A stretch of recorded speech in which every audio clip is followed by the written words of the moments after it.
Well, the second game of the first round of the college football playoffs is now in the books, and we now have our next team to advance in the college football playoff as Penn State absolutely dominates SMU in Happy Valley behind some incredible defense. Clicking on all cylinders, Penn State goes on to win it 38-10 over SMU, whose season comes to an end. There's a look at the final box score. SMU quarterback Kevin Jennings was just overwhelmed by the environment and everything that Penn State's defense brought his way. 20 of 36, 195 yards, a touchdown, but 3 interceptions.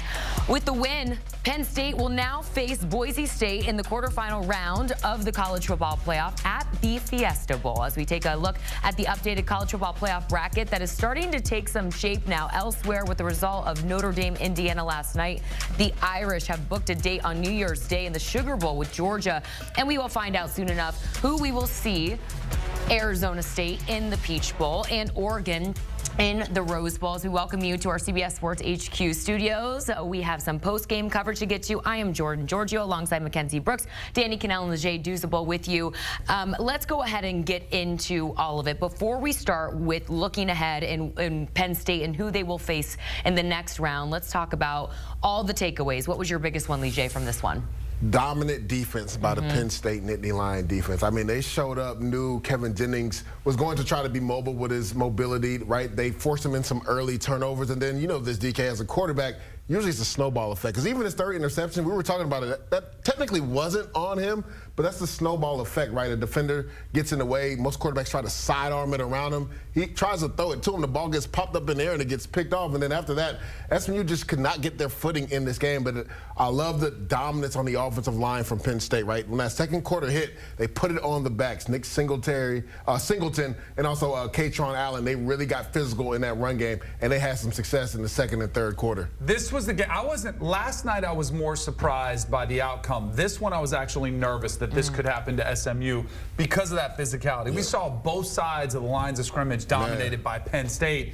And I think one lesson we're learning in these two games, which have been ugly, as the visiting team, you better be prepared to endure the initial onslaught of adversity. And neither one were able to bounce back from early adversity. Last night it was Indiana, couldn't bounce back from Curtis Work after the interception. Today it was Kevin Jennings, a couple pick sixes. And it's the scoreboard makes it hard to bounce back, but it's also the mental aspect. And both of those teams cratered once they faced that adversity. And that's not what championship teams are made of. So we're eliminating some of these teams, and I know there's a big conversation out online and elsewhere of who belongs, who didn't, but we are definitely eliminating teams that couldn't handle going on the road, which is why people wanted to see teams and give teams that played better in the regular season home field advantage, because we've seen how important that's been in the playoffs.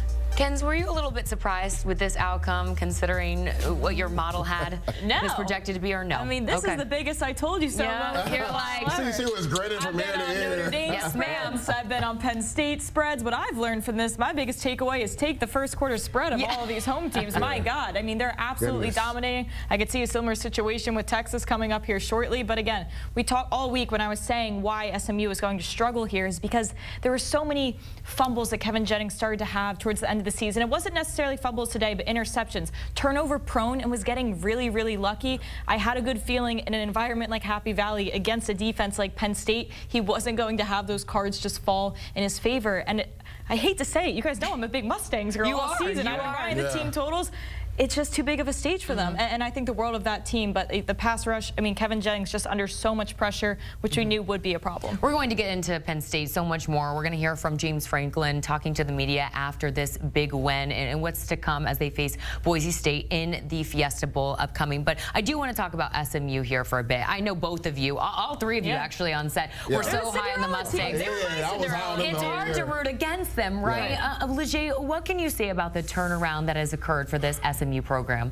Well, I don't necessarily say it's a turnaround because they won the American Conference Championship last year, going into this year into the ACC. And DK and Makenzie know this. They were my darling for a dark horse to win the ACC. Now, they were one game away from Clemson, a 56-yard field goal away from winning that game. But you have to love what Rhett Lashley has done with this team. And we know he's an offensive-minded coach, but he has one of the most complete teams in all the nation. And we saw that in the first quarter and a half. Like, that defense was standing tall every time Kevin Jennings threw a pick six. Like, they would force Drew Aller and that offense to go 3 and out, 3 and out, 3 and out. But eventually, like, your defense is going to wear down. And I think that's what we saw today.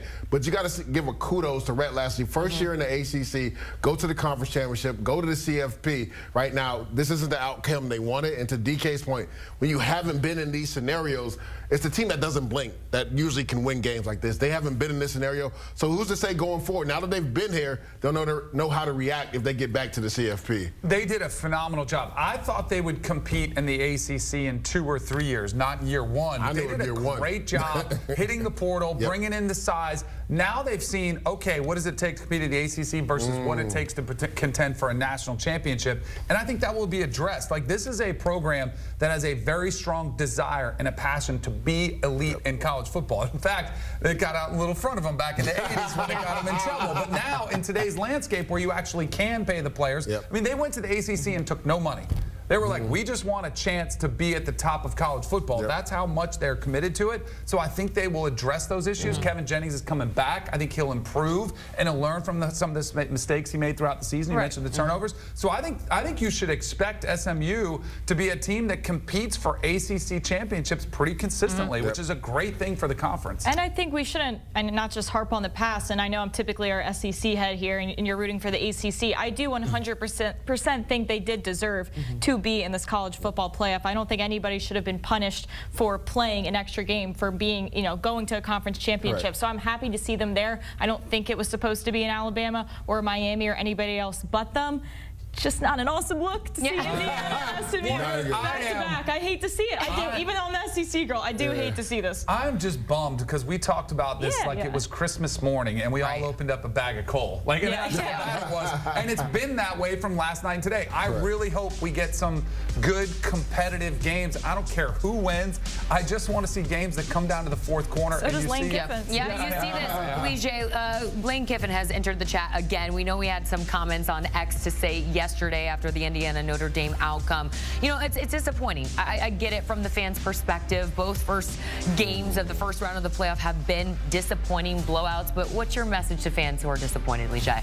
I mean, tell your teams to do better in the regular season. I mean, Lane Kiffin, if you beat Florida, you beat Kentucky at home, we're not having this discussion.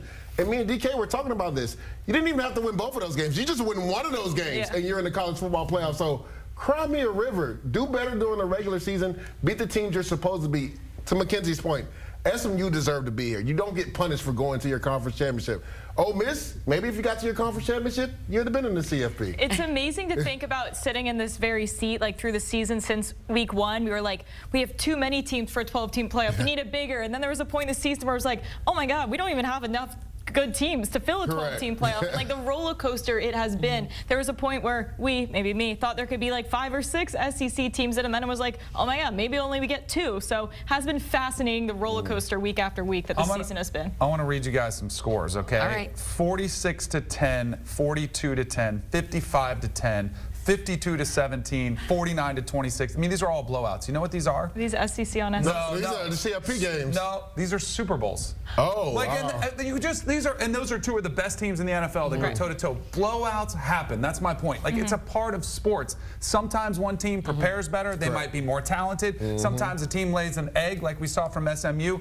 It's just a part of sports. You can't try to dictate and orchestrate tight games. If we could, I would love it. I'd be all for it. But even if it was, like, that's the thing, Lane Kiffin and others are like, hey, we would have been more competitive. Are we sure? We don't know that for a guarantee. Maybe it would have been. Yeah, they have better players. But what if they played like they did against Kentucky? What if you got Alabama that played against Oklahoma and they got boat raced? Like, you would have had a similar result. You just can't try to predict who's going to be close and who's not. At some point, you have to give teams that earn their way in and deserve a chance. You cannot predict, but we can hope and pray that we get some good games. We got 2 more left on the day in the first round of the college football playoff. Much more from us when we return here on our post-game coverage. We will look ahead to what's next for Penn State. You see there at the updated college football playoff bracket, they move on to the quarterfinal round to see 3-seed Boise State, and the path from here on out is pretty for James Franklin and company. Speaking of James Franklin, we will bring you his post-game press conference as soon as Coach meets with the media and also break down this next round for Penn State. Stay with us here on CBS Sports HQ.